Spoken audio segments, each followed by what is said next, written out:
Je vous adjure, fille de Jérusalem, si vous trouvez mon bien-aimé, dites-lui que je languis d'amour. Cantique des Cantiques 5:8.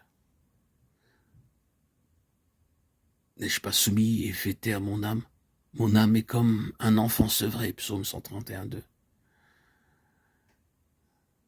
Il sait la voie que j'ai suivie. Quand j'aurai été éprouvé, j'en sortirai comme l'or. Job 23:10. Dans l'abîme d'affliction et d'humiliation où elle se trouve plongée, l'âme perdue charge les filles de Jérusalem d'un message pour son bien-aimé. Elle qui avait réjoui son cœur, elle, l'objet de ses faveurs. Elle lui envoie un message par des tiers. Mais pourront-elles le transmettre? Car elles sont loin d'avoir toujours accès auprès du bien-aimé. Sauront-elles lui dire qu'il lui est plus précieux que jamais, que son amour, même dans sa sévérité, lui est plus cher que ses faveurs? Lui diront-elles que sa bien-aimée languit d'amour malgré toutes les épreuves qui ont fondu sur elle? Autrefois, c'est dans la joie qu'elle exprimait son amour lorsqu'il manifestait sa présence. Maintenant, c'est dans la douleur. Et bien qu'elle soit en apparence délaissée, elle emploie les mêmes expressions pour l'assurer de son amour. Elle a subi la terrible épreuve et elle est demeurée ferme, ce qui révèle la profondeur de l'œuvre divine en elle, et que son union avec le Seigneur est inébranlable. Par elle, Dieu a été justifié.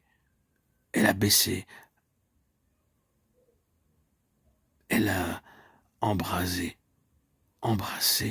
la main qui l'a frappée et a trouvé la volonté de Dieu bonne, agréable et parfaite. Heureux celui qui ne se scandalisera pas à cause de moi. Matthieu 11:6.